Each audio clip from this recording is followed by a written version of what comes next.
Mieram tuvu piedāvā raidierakstu. Vai ticēt ir normāli? Kā šodien ticēt? Kā šodien lūgt?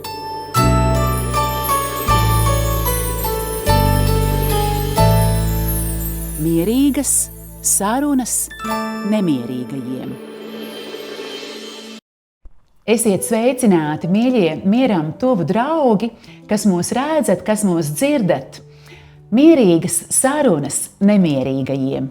Ik pa laikam es jūs uzrunāju, uzaicinājusi kādu jauku cilvēku uz sarunu, un šoreiz es tiešām paļaujos, ka saruna būs mierīga, jo mana sarunas viešņa ir Inese Lietuviete, māsa, psiholoģe, un sarunas gaitā noskaidrosim vēl citas tavas šautnes.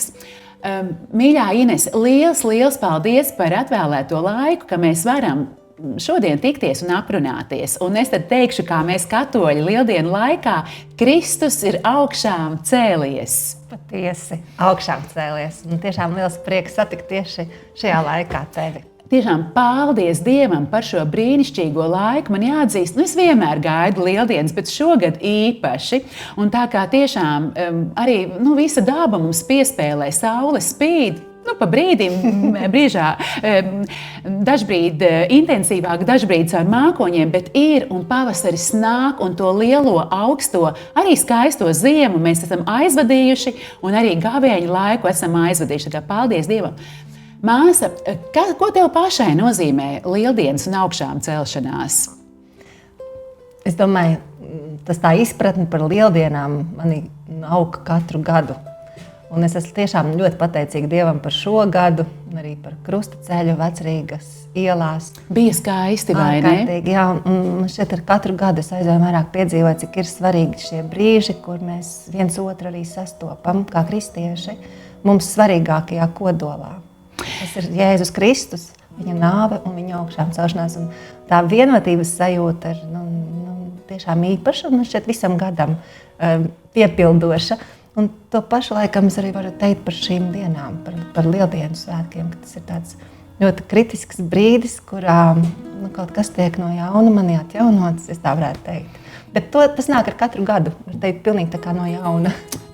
Paldies Dievam, prieks to dzirdēt. Katrā ziņā man, ja vēl tā mazliet pakavējas pie Krustaceļa, man šogad šķiet īpaši gavilējošs tas Krustaceļš bija. Tur bija tās dziesmas tādas patiešām ļoti apliecinošas, ka brīžiem šķita, ka Kristus jau ir augšām cēlies, bet tas tā galīgi nav kritika. Iespējams, ka mums visiem, kā šodien tas bija vajadzīgs. Mīļā māsa Ines, un tomēr es gribu sākt arī ar tādu vienu mazliet sāpīgu kontekstu.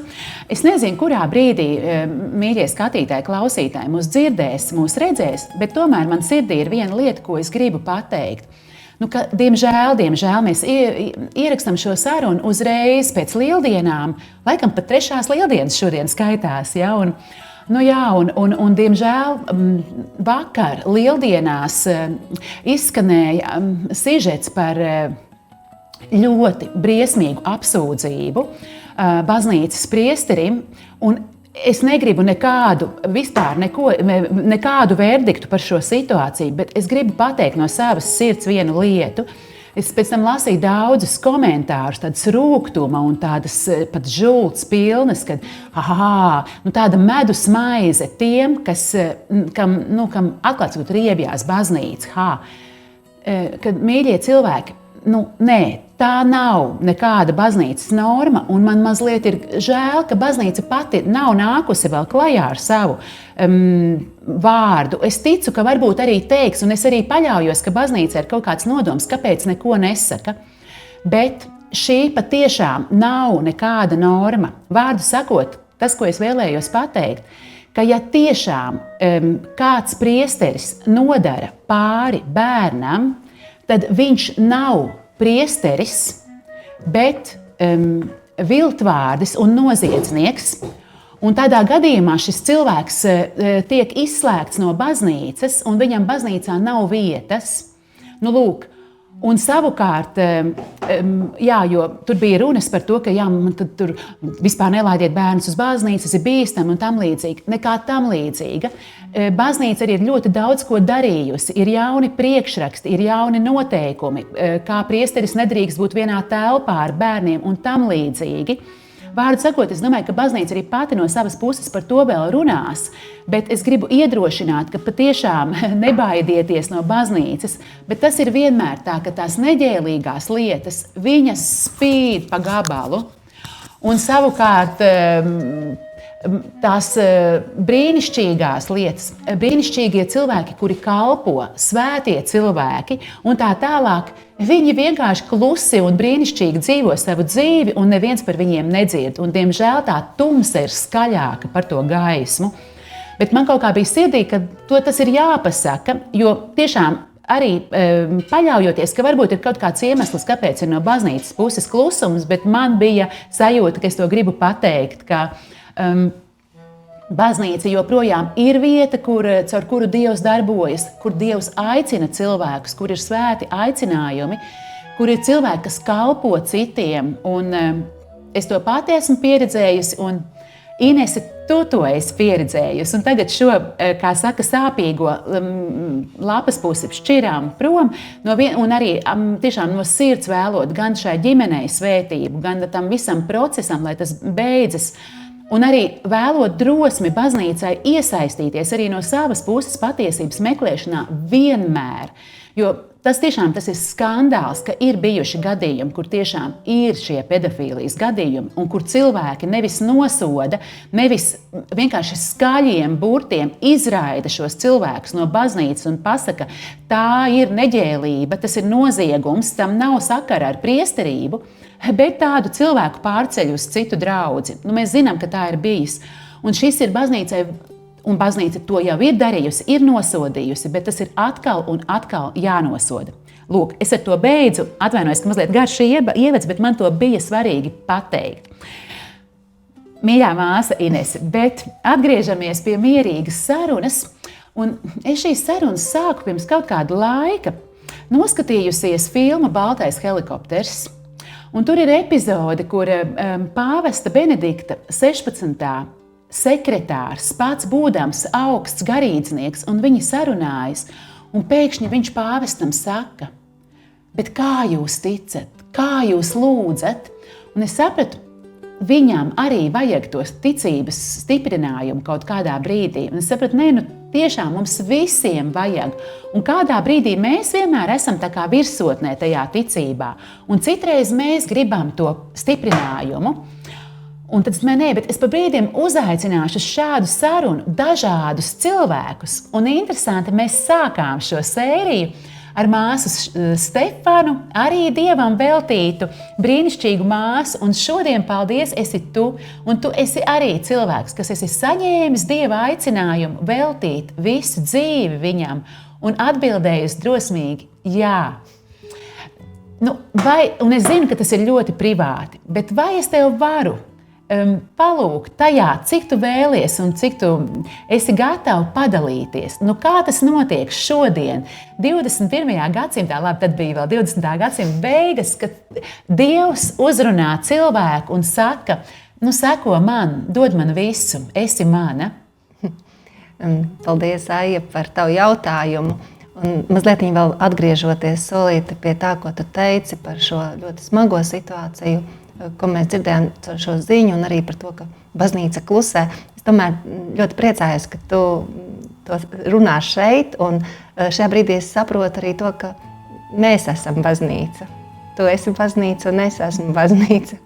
Mēs arī esam baznīca, un mēs visi meklējam šo patiesību, kas ir patiesība, un Dievs visvairāk zina mūsu sirdis, un viņš katram atlīdzina.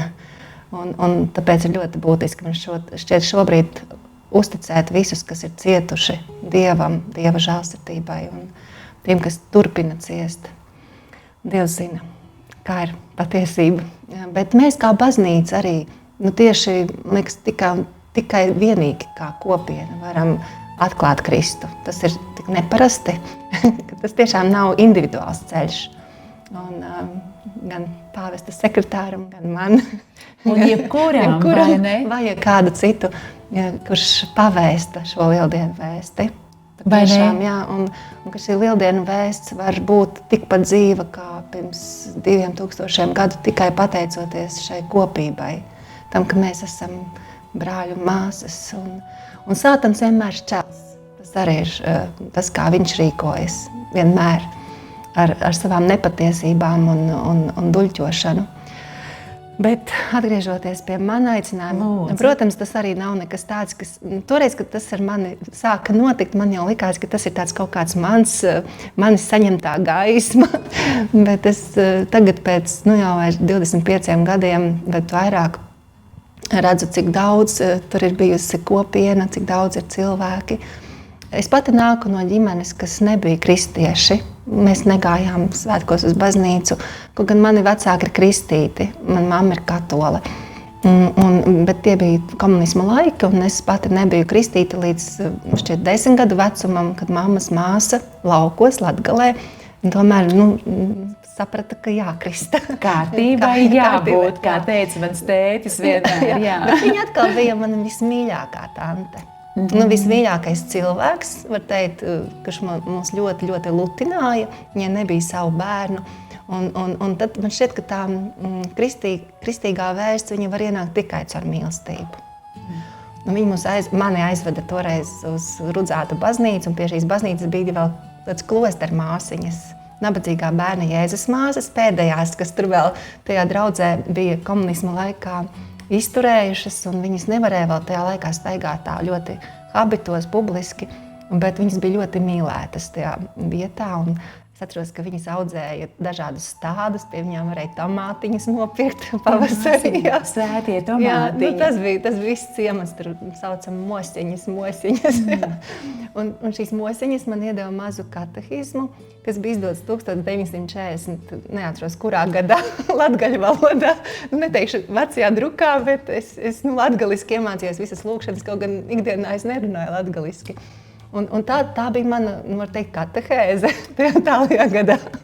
Tāda pieticīga, vai ne? Bet paskaties, cik efektīga. Un tas ir neticami, vai ne? Jo no tādas katehētikas metodikas man šķiet tas diezgan ļoti neparasta metode. Vai ne? Bērns pats mācījās grāmatiņu, bet tā ir žēlastība, jo es sapratu, ka Euharistijā ir Jēzus, ka svētajā misē ir Jēzus, un es tad savai tantei teicu, ka krustmātei manai, ka es tagad katru dienu iešu uz baznīcu. Katru dienu?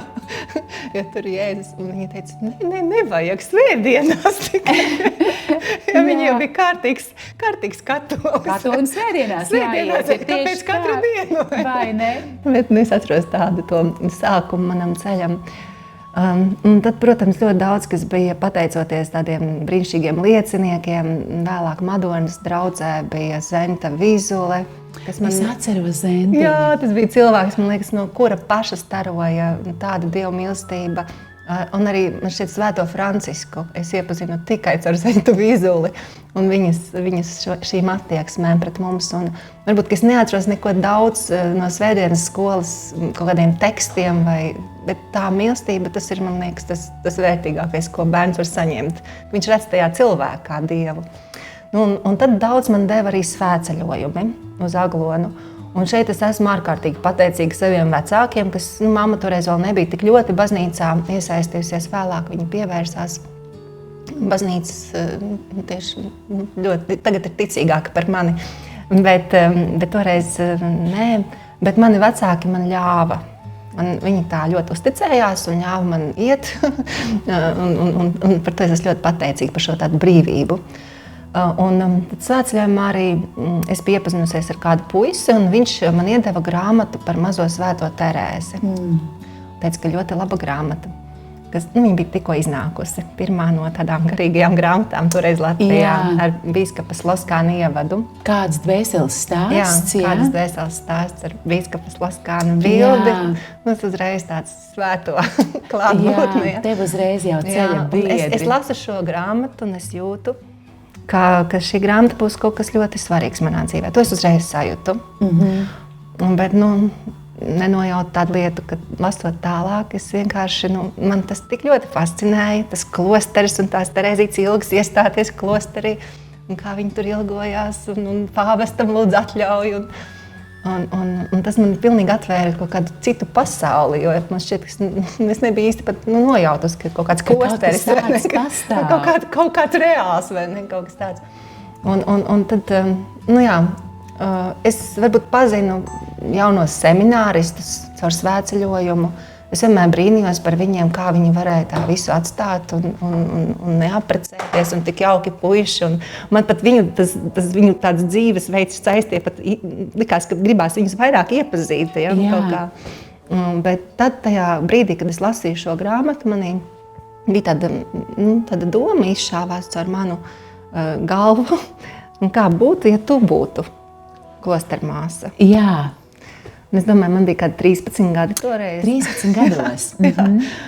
un es varu teikt, es apraudājos tajā brīdī. Teicu, nevar, nekādā gadījumā. Ja. Ko man tētis teiks, ja, jo viņš bija ļoti pret tādām garīgām lietām. Bet šī doma nekad neaizgāja no manis. Tas bija tas sākums. Un pēc tam bija ļoti daudz dažādu, īpašu tādu zīmju, brīnumu, ļoti daudz. Padalies, lūdzu, ar kādu tādu visspilgtāko, ja drīkst lūgt. To ir tiešām daudz. Jā. Bet es domāju, Dievs tiešām ļoti vēlējās kaut kā pārliecināt, ka tas ir viņš. Es gribēju iestāties Lietišķās mākslas vidusskolā. Un arī to vēlāk pabeidzu šo skolu, bet, lai iestātos, tik liels konkurss jāiztur, un tur bija sagatavošanās kurs, un es braucu uz Rīgu katru otro sestdienu, un tad es bastoju veidošanas nodarbības, jo man pārāk labi nesanāca veidošana, un man tieši iestāju eksāmenos nevajadzēja to veidošanu, un es staigāju pa baznīcām. Izmantoju laiku ļoti liederīgi. Un vienreiz es biju aizgājusi arī uz Pētera baznīcu, un tur bija izstāde. Un es kā topošā māksliniece tur to mākslu mēģināju tvert, cik vien var. Un nepamanīju, ka es vairs netieku ārā no Pētera baznīcas. Nē. Jā. Un man, diemžēl, ir viens vilciens. Tolaik uz Madonu bija tas vilciens, un es netieku ārā, jo Pētera baznīcā būs Kaspara Dimitera koncerts. Un cilvēki, tas ir neatkarības laiks, ir sapulcējušies, pūlis, spiežās iekšā pa durvīm ar biļetītēm. Un tu esi pretstraumē. Es esmu pretstraumē, un es esmu toreiz vēl ļoti jauna, un man vēl nav tie spēcīgi elkoņi. Es nespēju izlausties, nekādīgi tikt ārā. Es biju dzirdējis par Kasparu Dimiteru, man ļoti patika Krustas skolas dziesmas. Es domāju, ļoti jauki, es bez biļetes, bet jau iekšā, vai ne? Jā, esi tur. Es jau esmu koncertā, vai ne? Bet atcerēsimies, ka tad nebija mobilie telefoni, un man nebija draugu Rīgā, kur nakšņot, un koncerts bija brīnišķīgs, bet pēc koncerta kaut kas ir tā kā jāmeklē, kur palikt, vai ne? Bet es biju redzējis, ka pie katedrāles ir māsas. Un šīs pašas nabadzīgā bērņējas māsas, un tad es nakts vidū devos pie viņām, jo bija pārliecināta, ka māsas noteikti gaida. Naksnīgu apmeklētāju. Noteikti. Jā. Protams, māsas bija ļoti pārsteigtas, bet viņas pazina dažus cilvēkus no Madonas un ļāva man tur nakšņot. Bet tas viss bija tik ļoti emocionāli man piepildošs, tas kā tas viss notika, tā diena. Tā tiešām satricinoši, un arī pavērās tā mana pirmā ieiešana klosterī tajā naktī. Kad Dievs rādīja, ka viņa durvis tev vēras, vai ne? Bet tā bija arī viena saruna.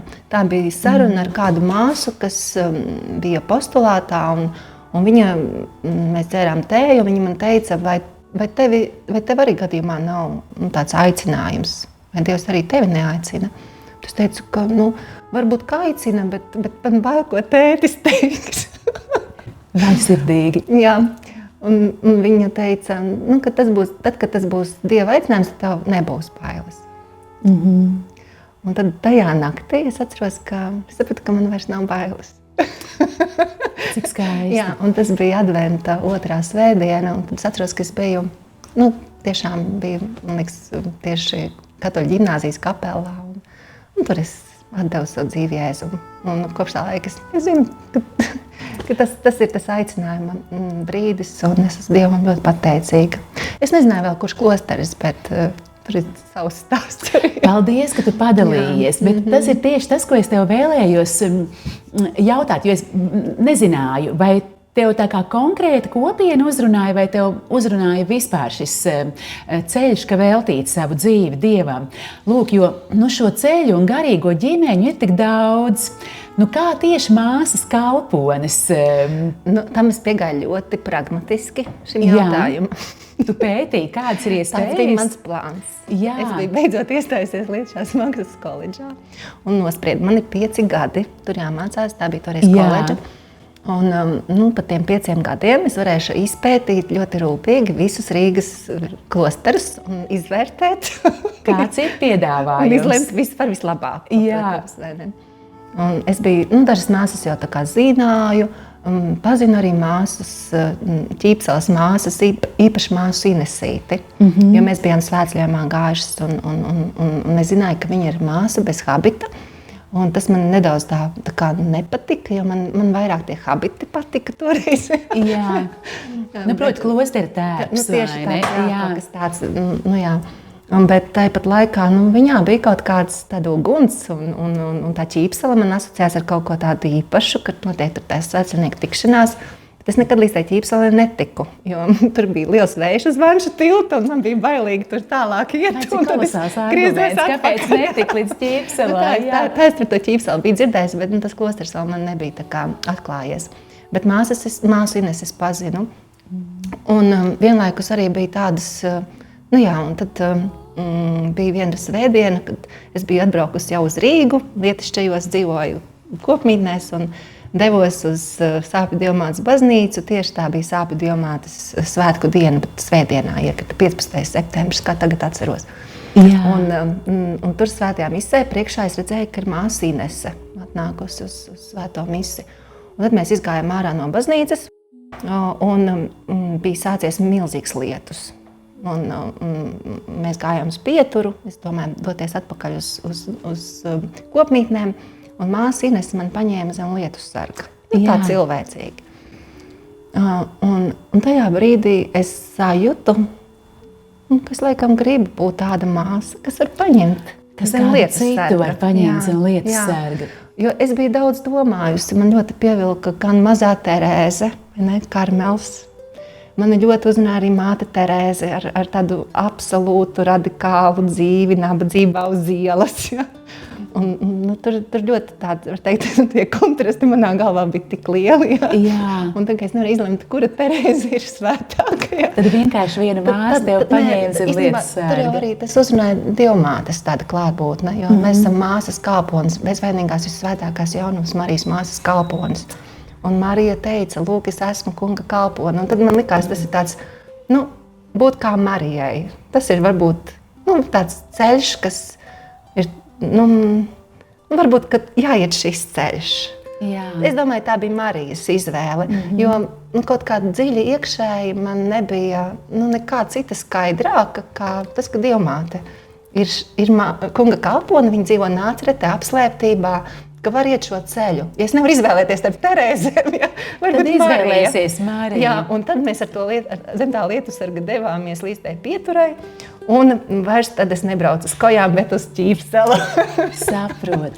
Ļoti skaisti. Un tad var sakot tā visa, mēs tik daudz runājam par tādu dišarmento vai atpazīšanu, Samuela gads, vesels gads jauniešiem aicinājumu pieņemšanā. Tad es varu teikt, ka es varu 5 gadu vietā, man bija 15 dienas. Diezgan lakoniski, jā. Tas ir jaunībā, tas ir jaunībā iespējams. Jā, bet laikam, tad, kad ir skaidrība, tad ir, ko tur vilkt garumā, pareizi. Es vienmēr par to smējos, ka tā bija paredzējis 5 gadus un izdarīja 15 dienas. Bet no otras puses, tomēr tas ceļš jau līdz solījumiem, protams, ir garš. Cik ir jūsu kopienā tās pārdoma laiks? Kanoniski, respektīvi visās katoļu klosteros ir ļoti līdzīgi. Mums ir noteiktais sākuma formācija, postulāts, 2 gadi noviciāts un tad ir 5 gadi junorāts, jeb tādi pagaidu solījumi. kopumā 8 gadi līdz mūžīgajiem. Vārdu sakot, nav gluži tā, ka tas tiek pārgalvīgi pirmajā karstumā izdarīts. Un arī varbūt es tagad to dalos, un es ļoti priecājos par šīm tādām Dieva tik skaidrām, tāda vadība manā dzīvē. Bet, protams, ka man arī pēc tam bija daudz šaubu. Man likās, nē, varbūt tiešām Karmels, varbūt kaut kas tāds kontemplatīvāks. Bet tagad, pēc tik daudz gadiem šajā dzīvē, es pilnībā esmu pārliecināta, ka šis ir mans aicinājums, ka manai personībai nav citas lietas. Paldies Dievam par to. Tātad, māsiņa, sanāk tā, ka jūs esat māsas, Dievam veltījušās, atdevušas savu dzīvi, un vienlaikus jūs esat pasaulē. Tu jau bišķi ieminies, jums nav klostera habita. Principā, tu ej, tu arī strādā, tu neej visur kā. Es tevi uzreiz šeit iepazīstināju skatītājs ar tevi kā ar māsu, jo, lūk, bet tu principā tā neej, tā pozicionējoties, vai ne? Nē. Proti, tev ir gluži laicīgs darbs. Varbūt tu vari par to mazliet pastāstīt? Jā, es esmu psiholoģe. Tas, protams, ir ļoti tāds darbs ar cilvēkiem, un mūsu darbi ir saistīti ar kalpošanu cilvēkiem, bet viņi ir tādi tikpat mēs esam iesaistīti kā jebkurš cits cilvēks, skolās, sociālajos dienestos vai vēl kaut kur. Un tas nav arī mūsu aicinājums nav pirmkārt runāt par savu garīgo piederību, jo cilvēkus tas ļoti, var teikt, atbaida vai arī kaut kādā veidā Viņu nepazīst, varbūt, distancējas. Un man ļoti patīk vienmēr vispirms iepazīt cilvēkus, ka viņi zina mani kā Ines, un tikai pēc tam atklāja, ka es esmu arī kopienā un arī par manām tādām kristīgām vērtībām. Es kā psihologs, kā terapeits, es necenšos cilvēkiem par to runāt, jo mums ir ļoti būtiski arī šī neutralitāte vērtību ziņā. Tāpat laikā es domāju, ka daudz jau arī nojauš, kaut kur nojauš šo manu aicinājumu. Es strādāju kā psiholoģe un arī bērnu slimnīcā, onkoloģijas nodaļā, vecāku mājā un arī privāti. Un par šo es tev tieši arī vēlējos sarunas turpmajām pajautāt, ka mēs esam tikko no tā gavēņa laika izgājuši un no to gavēni dzīvojot, skaits mums kaut kādā ziņā ir ļoti viegli. Jo mēs zinām, ka nāks tā augšām celšanās. Tāpat ir tās savas grūtības un kārdinājumi un izaicinājumi un ir tā tumsa, bet mēs zinām, ka nāks tā augšām celšanās. Bet es domāju, lūk, tu esi tik sarežģītās situācijās, un kā runāt par gaismu un par cerību, tad, kad tev pretī ir vecāki, kas saskaras ar to dramatiskāko situāciju? Kur rast un kur tu rodi tos vārdus? Tu domā par slimnīcu? Jā, ja bērns, pirmkārt jau to diagnozi uzzināt, un nedod Dievs vēl, ja tiešām tas iznākums ir tieši tas, ko neviens negaida, ja? Un tu droši vien, ka tiecies ar šiem vecākiem, ja? Un otrs, es domāju, māsiņa, paldies Dievam, ka tu tur esi, ja? Jo man šķiet, ka tevī tiešām ir kaut kur tas miers un ka kaut kur tu spēji ar to savu klātbūtni iedot to sajūtu, kad pat ja tas gavēnis tev ilgst visu mūžu, tad augšām celšanās būs pēc tam, ka kaut kur tu liecini par šo ticību, paldies Dievam. Bet kā tu gūsti tos vārdus? Es domāju, ka kaut kur, protams, ka mums ir man ir diezgan liela pieredze ar vecākiem. Es esmu bijusi no pirmās dienas līdz izveseļošanās laikiem ar ļoti daudzām ģimenēm. Un, protams, šī pieredze palīdz arī saprast, kuros brīžos varbūt tikai paklusēt un kad noteikti nedot padomus vai tukšus solījumus vai iepriecinājumus, kur viņi nav. Bet es atzīšu, ka tādu neziņu un nepārliecinātību, bezspēcību piedzīvojam mēs visi. To visvairāk piedzīvo pati ģimene, paši vecāki. Šī bezspēcība palīdzēt savam bērnam. Bezspēcību arī piedzīvo ārsti. Nereti, ja piemēram šī slimība atgriežas vai parādās negaidītas metastāzes ārstēšanas laikā. Tā ir milzīga sajūta par savu bezspēcību un kāpēc gan lai es nepiedzīvotu šo bezspēcību. Un līdz ar to kaut kur būtiski ir arī laikam pieņemt šo sajūtu, šo bezspēcības pieredzi Viņu arī mēs varam līdzdalīt. Mēs esam iesaistīti visi, tas mūs vieno. Un tā ir kaut kur arī dziļa empātija un atbalsts tieši caur šo būšanu blakām, līdzās, vienmēr, arī tad, kad ir bezspēcība. Un man arī krustaceļā tieši uzrunāja mācītāji Maža teiktais par krustiem, kurus mēs cenšamies nest, un arī par savu bezspēcību, kas ir mūsu krusts. Un tāpat laikā, es ticu, ka tā augšām celtā gaisma un spēks, viņš caurstrāvo visu. Vienalga, vai tas ir kristīgs cilvēks vai cilvēks, kurš nepazīst Kristu. Lai tā ir, jā. Dievs nepamet nevienu. Bet māsiņa, un tomēr man ir, tas ir ļoti tāds, varbūt pat negodīgs jautājums, bet kam lai es citam uzdodu, ja ne tev, ka tu esi šajā jomā, jo, protams, ka tā ir tā lieta, ko cilvēki saka, tieši te, ka cieši bērni, ka cieši nevainīgs bērns, kur ir Dievs? Viņš taču var paņemt to slimību. Un, protams, uz to, kāpēc nav atbildes, un tomēr, pa kuru ceļu tu mēģini atbildēt? Un es, tad, kad runāju par šiem jautājumiem, kāpēc, jo viņi ļoti dabiski paceļas, kādēļ, kāpēc, ko mēs izdarījām nepareizi, vai varēja to novērst. Un onkoloģijā nav atbilžu par bērnu saslimšanu.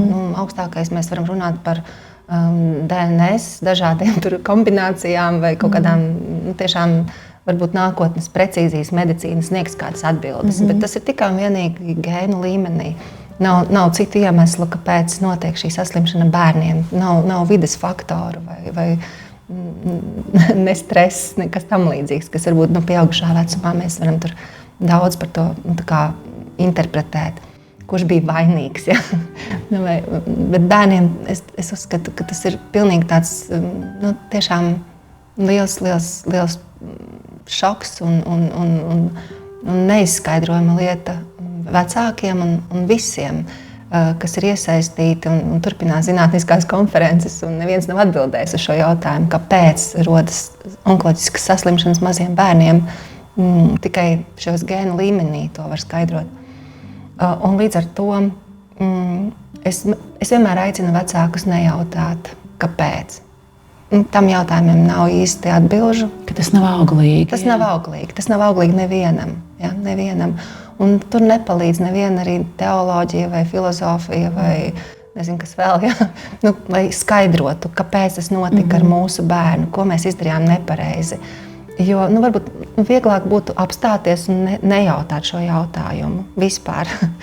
Jo nav īsti atbilžu. Tas, ko varbūt ar laiku jautāt, kā tas mani mainīja. Ja? Un to, diemžēl, mēs redzam tikai pēc kaut kāda ļoti liela posma vai milzīgām ciešanām, kuru, diemžēl, šiem cilvēkiem ir jāiet daudzu gadu garumā, bet tas tiešām ļoti maina cilvēkus, maina ģimenes, satuvina ģimenes, ļoti liek pārvērtēt ļoti daudz prioritāšu dzīvē, padara mūs arī trauslākus, šīs ciešanas daudz trauslākus nekā bijām pirms tam, bet arī dod kaut ko citu. Protams, būtu varbūt bijis labāk to visu nesaņemt. Vai ne? Jā. Māsiņa, katrā ziņā tiešām, paldies Dievam, ka tev ir tas spēks, jo laikam nav daudz vietu, kur ir sarežģītāk un sāpīgāk strādāt, izaicinošāk, ja? Ka tev Dievs dod spēku to darīt, ja? Es runāju ar kādu ļoti pieredzējušu māsu mūsu onkoloģijas nodaļā. Un viņa teica, nē, onkoloģija ir tomēr laba nodaļa. Salīdzinot ar citām nodaļām. Grūti pateikt, jo man šķiet bērnu onkoloģija, ka nekas dramatiskāks vispār nevar būt. Ja? Tas ir ļoti interesanti, ka mēs tajā vidē esot jau tā kā mazliet prodam ar to. Un tiešām bija tāda saruna, un viņa teica, piemēram, tādi ļoti smagi apdegumi, kur bērniņš bija pavisam apdegis, vai kaut kādi hroniskie stāvokļi, kur nekad nebūs izdziedināšana vai šī invaliditāte ietekmēs visu atlikušo dzīvi. Tomēr šo bērnu onkoloģiju var ļoti labi ārstēt. Un ar katru gadu uzlabojas rādītāji, Bet viennozīmīgi tā ir ļoti, ļoti traumatiska pieredze visiem, kas ir katrā ziņā tiešām, lai ir svētība visām ģimenēm, ar ko tu šobrīd strādā, un tev pašai, lai ir spēks, un lai tiešām Dievs čukst īstos vārdus, kas kuram cilvēkam tajā brīdī var palīdzēt un viņu stiprināt. Lūk, bet tad metam atpakaļ cilpiņu uz Ķīpselas klosteri, kur es saprotu, tu man sacīji, jūs esat 11 māsas. Es godīgi sakot, biju pārsteigta par šo skaitli. Man tas šķiet diezgan daudz, un es ļoti par to priecājos. Bet pastāst, kā tas ir tādā 11 sieviešu ģimenē dzīvot, un vēl vairāk, ka tu dzīvo un tev ir priekšniece. Ja drīkst pajautāt, vai tas nav brīžiem izaicinoši? Es domāju, ka tas ir īsts piedzīvojums. Ļoti labs formulējums. Bet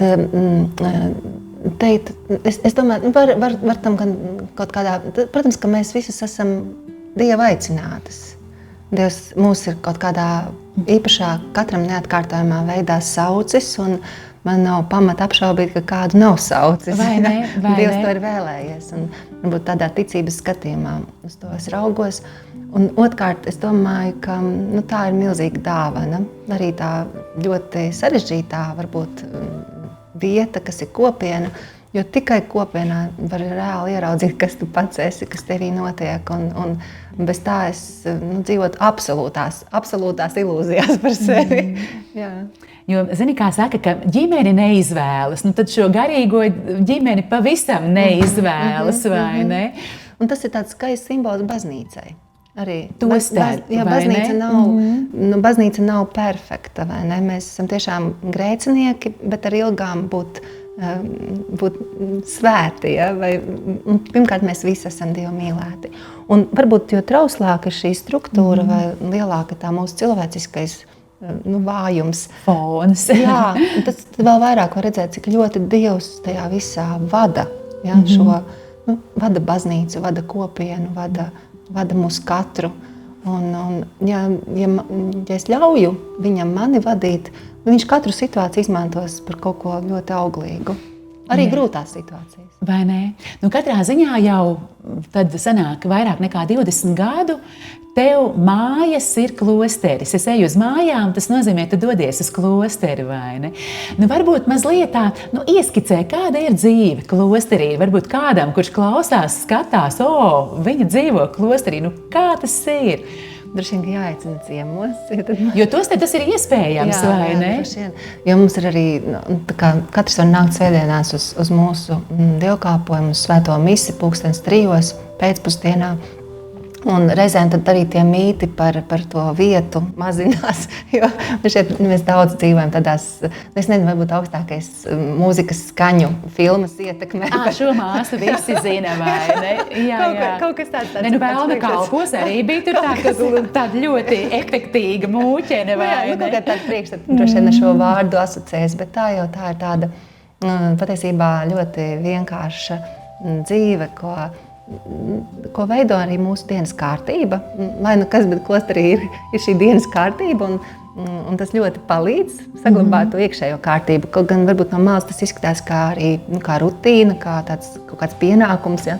Jo mums katrs rīts sākas ar lūkšanu, ar laudēm. Vai drīkst jautāt, cikos tas ir? Diezgan agri. 5:50. 5:50. Jā. Saprotu. Tad laudes, tad psalmi un tad lūkšana klusumā un meditācija. Un tad mēs dodamies uz svēto misi dažādās baznīcās un uz darbiem. Un vakaros tad sanākam atkal atpakaļ savā kopienā. Mums ir vakariņas un arī vakara vesperas. Atkal psalma lūkšana, adorācija, klusumā un rožkronis, kas mūsu kopienā ir ļoti svarīgs. Saistībā ar Dievmāti. Jā, paldies. Jo redz, es reizēm domāju par šīm kopienām, arī tostarp par Rikšķilas māsām, kas vispār ir klauzūras kopienas un tā, ka mēs nezinām, bet ka visu laiku fonā ir šī lūkšana dzīve. Protams, mēs katrs cenšamies un tā, bet lūk, ir šie cilvēki, kuriem tas ir obligāti. Ja? Un varbūt tāpēc mēs neesam vispār visi globāli sajukuši prātā, ja šajā ļoti trauksmainajā laikā un pasaulē, ka jūs esat ar to lūkšanu, to aizmuguri. Ja? Paldies par to! Paldies, bet tā ir milzīga dāvana. Tas ir privilēģija arī atklāt šādu dzīvi. Es domāju, ka ja kādu Dievs aicina uz to, es ieteiktu nebaidīties. Cik jauki, tas ļoti iedrošina. Un tad vēl par to klosteru būtībā. Es daudz nezinu par jūsu kārtību. Es esmu dažas reizes bijusi ciemos arī uz jūsu dievkalpojumu. Man ļoti ir paticis jūsu klosterī. Bet vienu lietu gan es zinu, kas man liekas brīnišķīgi, svētīgi, un tu jau mazliet arī pieminēji to Samuēla gadu. Un tu man mazliet minēji, ka tu biji pie sākuma, bet pēc tam vairāk neturpini dažus jauniešus, laikam, tu tā kā esi viņiem garīgā māte. Ja? Bet varbūt tu vari mazliet par šo Samuēla gadu ieskicēt. Un varbūt kāds jaunietis, kas potenciālā Samuēla gada apmeklētājs, varbūt pēkšņi dzird šo sarunu. Kas tas ir? Samuēla gads, es viņu nejauši uzzināju, liekas, 2012. gadā. Jā, bet viņš ir sācies daudz senāk ar kardinālu Mariju Martini, Milānas kardinālu, kurš ļoti, viņš pirmkārt ļoti mīlēja Dievu vārdu, Lectio Divina, šo tādu lūkšanu, un mācīja arī jauniešus lūgties ar Dieva vārdu, lasīt Dieva vārdu un meklēt savu dzīves aicinājumu. Un tad, kad bija šīs pirmās grupas Milānā, tur pieteicās 600 cilvēki, pilna Milānas katedrāle, vai ne? Un tās grupiņas ir visā pasaulē un arī Latvijā. Un tā būtība ir jaunieši, kas ir savas dzīves krustcelēs, kas meklē savu vietu pasaulē, profesiju, vai varbūt vēlas saprast, vai īstais cilvēks ir satikts, vai varbūt Dievs aicina uz priesterību, vai kaut kādu citu garīgu aicinājumu. Tad jaunieši no 18 gadiem ir aicināti vienu gadu dāvināt Dievam, bet, protams, saglabājot savu līdzinējo dzīvi un darbus un saistības, bet viņi tiekās reizi mēnesī uz tikšanās reizi pie mums. Un vēl viņi katru dienu apņemas lūgties ar Dievu vārdu. Lasīt Dievu vārdu, lūgties un jautāt Dievam, ko tu vēlies, lai es daru. Atsaucoties uz Samuelu no vecās derības, šo puisi Samuelu. Kurš dzirdēja Dievu vārdu, kurš naktī dzird svētnīcā savu vārdu, Samuelu, viņš no sākuma nesaprata. Viņš domāja, ka viņu sauc tas viņa skolotājs, bet pie trešās reizes skolotāja mudināts, viņš saka, runā, kungs, tavs kalps klausās. Un tad atvērtība Dieva gribai, meklēt Dieva gribu. Tas ir šī gada galvenais vadmotīvs. Un patiesībā tas jau ir, man šķiet, katram no mums ļoti svarīgi katru dienu sev to jautāt, jebkurā vecumā. Ko tu Dievs vēlies no manis? Jā. Un tas veids, kā mēs varam sadzirdēt Dieva balsi, ir caur viņa vārdu. Arī caur lūkšanu, caur adorāciju, caur būšanu klusumā viņa priekšā, bet arī jādzird vārds. Un to mēs mācāmies Samuēla gadā. Un arī garīgā vadība ir ļoti palīdzoša tiem, kas meklē. Un tad tu esi arī šī garīgā māte dažiem jauniešiem. Varbūt var ieskicēt, cik tev ir garīgie bērni? Daudzi. Par šiem gadiem mums arī, es nevaru simtos droši vien tos bērnus skaitīt, bet ir jau mums baby Samuēli. Kad nāk tavi bērni ar saviem bērniem. Mazie Samuēlīši, un dažiem pat ir vārds Samuēls. Patiešām, cik skaisti. Tas ir ļoti liels tāds prieks par šiem jauniešiem. Un šogad arī mums ir liela grupa, pāri 30 jauniešiem. Prieks to dzirdēt. Un tāpēc arī liels prieks, ka mums 3 māsas vada šo grupiņu. Māsa Gunta, Mārīta un māsa Anna. Tā kā Dievs tā laikam mīl 3 vienību. Vai lai tas tikai iet plašumā un dziļumā. Un, protams, var visi pievienoties nākamgad. Kurā mēnesī jūs sākat? Septembrī. Tā kā mīļie jaunieši, kāds skatās, tas ir interesanti, vecuma ierobežojums ir? Līdz 35. Diezgan dāsni, es teiktu. Bet mēs iesakām sākt no 18. Lūk, tad 18 līdz 35. Tātad augusta beigās jau ierakstiet, piezvanīt klosterī, uz Ķīpseles klosteri, pieteikties Samuela gadam. Droši vien, ka nav tā, ka uzreiz slēdz iekšā klosterī vai slēdz iekšā seminārā. Tieši otrādi taču ir tādā ziņā noteikti, ka tu uzzini daudz par sevi, vai ne? Tieši tā. Un patiesībā reizēm pat ir ļoti labi kaut ko citu saprast. Es atceros vienu meiteni, kas atnāca uz rekolekcijām, viņa bija ļoti pateicīga Dievam, ka viņa bija rekolekcijās sapratusi, ka tiešām uz klosteri viņa Dievs neaicina. Bet paldies Dievam to saprast. Viņai tik milzīgs atvieglojums ienāca. Viņa nāca ar bažām, ka varbūt tomēr. Bet saņēma šo Dieva doto brīvību un atbildi. Un tad viņa brīnišķīgi apprecēsies un arī audina mazu puisīti. Tā kā mums ir jāļauj, lai notiek tiešām Dieva plāns mūsu dzīvē, un tas ir vislabākais. Un visbiežāk jau arī jaunieši notnāk ar dažādiem jautājumiem, bet visbiežāk aiziet ar to augli, ka viņi pa šo gadu ir iemācījušies dzīvot garīgu dzīvi. Vai tādu dzīvi, vismaz zina, kā atgriezties tajā kā tas bija, vai ne? Jā, ka tu to pazaudē, kur iet atpakaļ. Ikdienas lūkšana, svētā mise svētdienās, vai ne? Tas kodols, un tas ir ļoti daudz. Māsiņa, atgādini, ja es gadījumā aizmirsu, ka es tev vēl gribu paprasīt par Svēto Francisku, bet tagad, tā kā turpinot par to lūkšanu, brīnišķīgi, ka šie jaunieši to iemācās. Vai tev ir kāds jauks padoms tiem, kas mūs tagad klausās, kas mūs skatās? Kā varbūt tos pirmos soļus iet tās garīgās dzīves virzienā? Ar ko tu iesaki sākt? Es domāju, ka mūsdienās ļoti ir nepieciešams klusums un laiks ar sevi. Tas varbūt ir ļoti būtisks mirklis, kad mēs tiešām paliekam ar sevi, ar savām domām, ar savu sirds sajūtu. Ir vērtīgi, protams, arī nebaidīties un doties uz vietām, kur ir šī Dieva klātbūtne, var teikt. Tas ir reizēm tādas mazas baznīcas vai necilas vietas, bet vietiņa, kur notiek svecīti, vai ir kāda ikona, vai kaut kas mūs tur tā kā virza un vada. Ne jau tāpēc, ka Dievs nebūtu visur, viņš ir visur un ar mums katrā brīdī, bet šīs svētās vietas, viņas noteikti palīdz mums kaut ko vairāk satvert. Bet tas nenotiks bez tās mūsu iekšējās noklušanas, bez mūsu iekšējiem godīgiem jautājumiem par sevi, par savām, kā jūtas manas sirds. Un atzīt arī par savām ilgām, par to, kas man trūkst, kur es nespēju kaut ko pārvarēt vai piedzīvot. Atzīt tos savus ierobežojumus. Un tad vēl droši vien ļoti, es iedrošinu visus iet svētceļojumā, vismaz reiz dzīvē. Jo man šķiet nav labāka veida, kā iepazīt Dievu, kā iet svētceļojumā. Un ko vēl?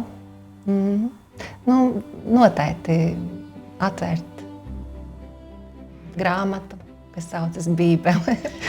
Kāpēc ne, vai ne? Ļoti iesaku izlasīt vismaz Jāņa evaņģēliju.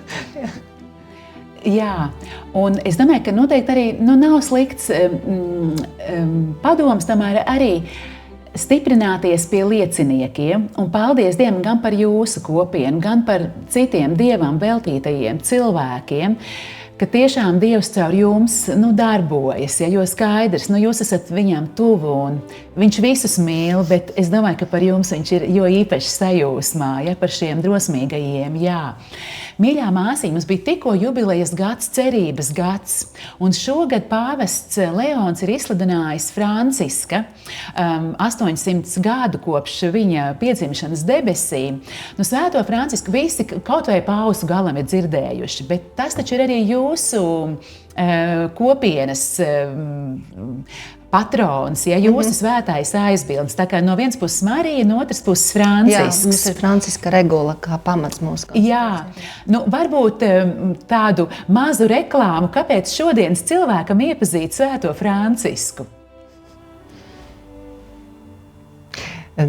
Jā, tas ir interesants jautājums, kāpēc iepazīt Svēto Francisku. Manuprāt, īstenībā tā ir žēlastība viņu iepazīt. Vai ne? To laikam nevajag. Jo es ļoti mīlu Svēto Francisku. Tas man šeit ir dāvināts. Jā. Kaut kas, tas kādam tiek dāvināts. Varbūt kādam citam ir citi svētie, kas ir tuvāki vai viņiem dāvināti, bet cik es pazīstu dažas franciskāņus, viņi sauc, ka tā ir tāda francīša žēlastība. Jā. Un kaut kur viņi ir atnākusi, un reizēm tiešām caur ļoti vienkāršiem cilvēkiem, kā es stāstīju par savu katehēti, Zentiņu, jā, un tādiem Madonas to grupiņu tālajos 90. gados. Nu, lūk, un kāpēc iepazīt? Nu, patiesībā jau tas ir tik interesanti redzēt, ka viena cilvēka vienkāršā dzīve, jā, nu viņš ir ļoti nabadzīgs. Jā, viņš ir nācis no ļoti bagātas ģimenes, turīgas ģimenes, ietekmīgas ģimenes, varēja atļauties daudz ko. Un viņš tādu likās savam laikam varbūt nepopulāru soli spēra, atteicās pilnīgi no visa. Un tāpat laikā nevar nejust, kāds tur bija spēks šajā Asīzē. Un ja kādam ir iespēja tur doties, un droši vien šajā gadā tur būs ļoti daudz turistu, es nezinu, vai tas ir īstais laiks, kad braukt, bet kāpēc nē? Ja? Varbūt tas ir īpaši arī žēlastība tur būs šajā gadā. Tad, kad mēs esam Asīzē, to nevar nepiedzīvot, kā Dievs darbojas caur ļoti nabadzīgu cilvēku, Francisku. Un tas liek uzdot jautājumus, kāpēc, kā tas vispār ir iespējams, kāpēc tāda rezonanse, ja? Kāpēc viņam sekoja tik daudz brāļu, tur dažu gadu laikā jau tur 3000 vai 5000. Un pats interesantākais, tajā gadsimtā jau bija daudz arī problēmu baznīcā. Es pieļauju, ka vairāk nekā mūsdienās, kaut gan mums šķiet, ka tagad jau ir ļoti drūmi laiki, bet man ir bažas, ka toreiz bija sliktāk. Un bija daudz arī protestētāji. Bija daudz tādi radikāli grupējumi, kas, piemēram, Katari un citi, kas pēc tam pārvērtās par herēzēm, kas aizgāja tādā totālā nabadzībā un vienlaikus arī noliedzot baznīcu un autoritātes.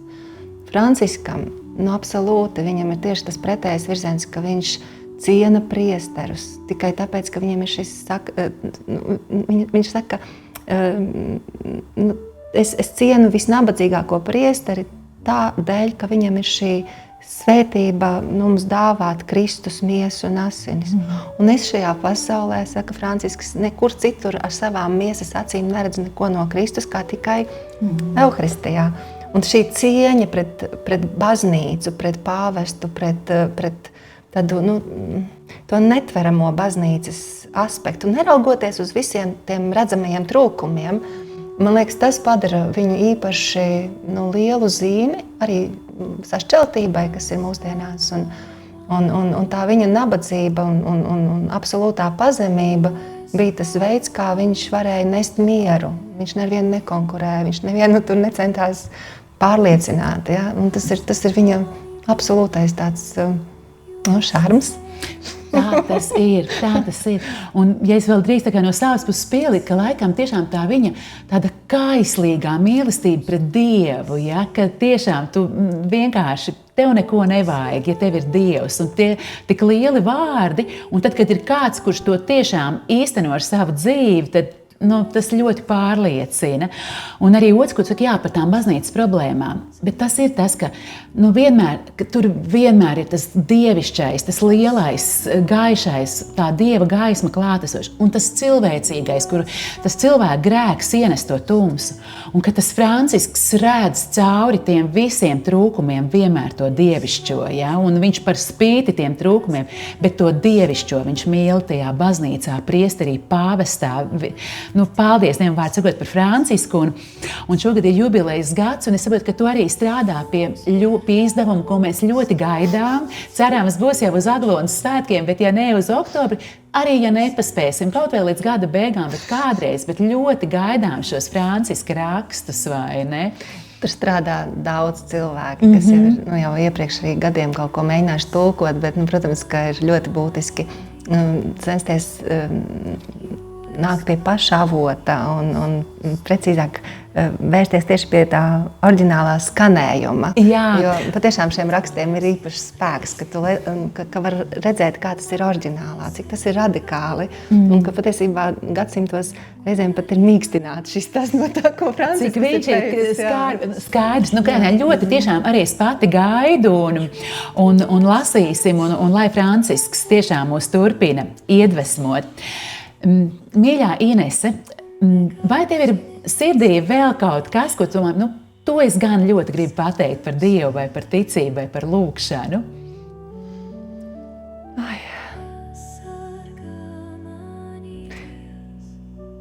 Tas tik plašs jautājums. Tik plašs jautājums. Es domāju, ka Dievam ir ceļš pie mums katra. Ja? Katrs sastaps viņu citā veidā. Un tāpat laikā no savas puses noteikti gribu iedrošināt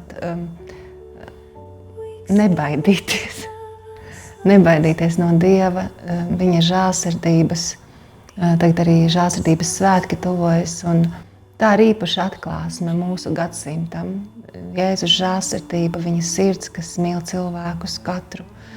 Un arī Svētās Faustīnas dienas grāmatā, viņas tādās garīgās sarunās ar Jēzu, var dzirdēt Kristus skumjas par to, ka viņš saka, man tik ļoti nesāpina tavi grēki, kā tas, ka tu nenāc pie manis, tu neusticies man, tu nepieņem manu piedošanu.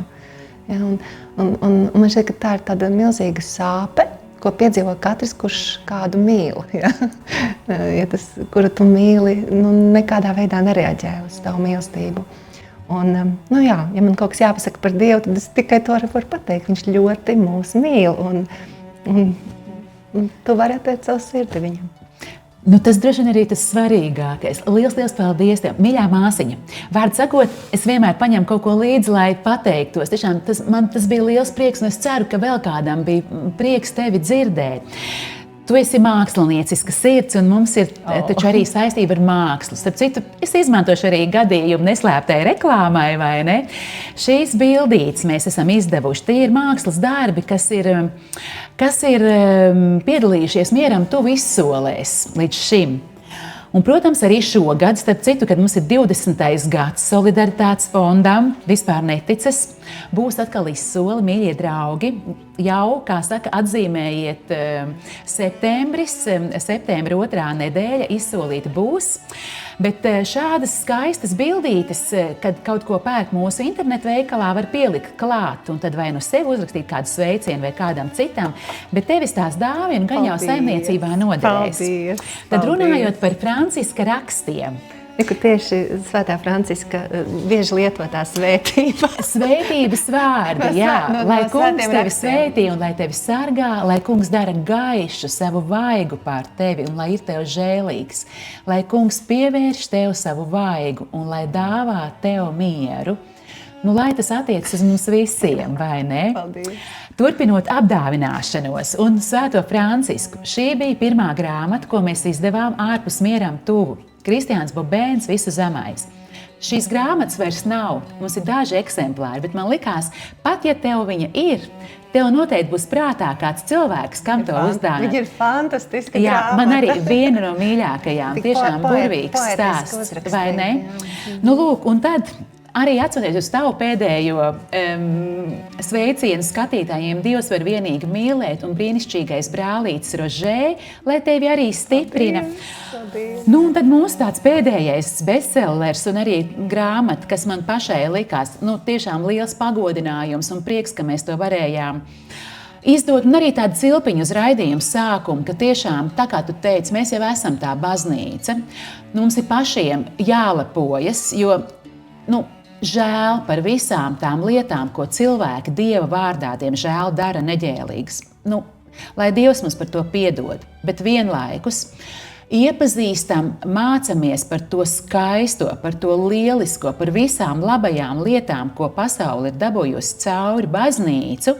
Un skaidrs, mums pašiem tās ir jāzina, lai mēs varētu par to stāstīt arī citiem un iestāties. Tad, kā katoliskā baznīca veidoja rietumu civilizāciju. Paldies, Aija. Man liekas, ka jūsu darbs ļoti veido baznīcu. To, kāda izskatās baznīca 2026. gadā, liela lieta ir tas, ko jūs esat izdarījušas. Māsiņ, paldies! Tiešām man tas ļoti daudz nozīmē, ka tu to saki. Tiešām paldies! Mēs cenšamies arī ar savām kļūdiņām, bet cenšamies un paldies Dievam par svētību. Lūk, mīļie, mieram tuvu draugi, paldies savukārt jums par pacietību, ka klausījāties, ka skatījāties. Vēl viens pateicības brīdis. Paldies Rīgas Svētās Marijas Magdalēnas draudzei. Viņi atbalstīja šo ierakstu šodien, ka mēs varam ierakstīt šo sarunu. Un, kā vienmēr arī tagad teikšu, ja jums patika, cerams, tad pirmkārt ielieciet, ka jums patika. Tas uzreiz laikam tā kā skaitās labi, un tad vairāk skatās citi to sarunu.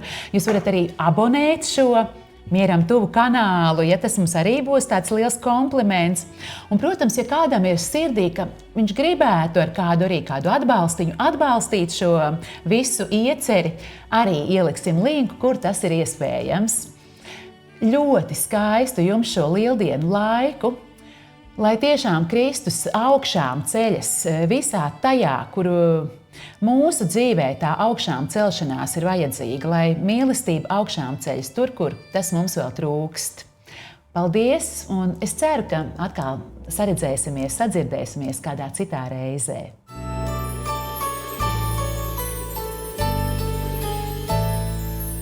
Mierīgas sarunas nemierīgajiem.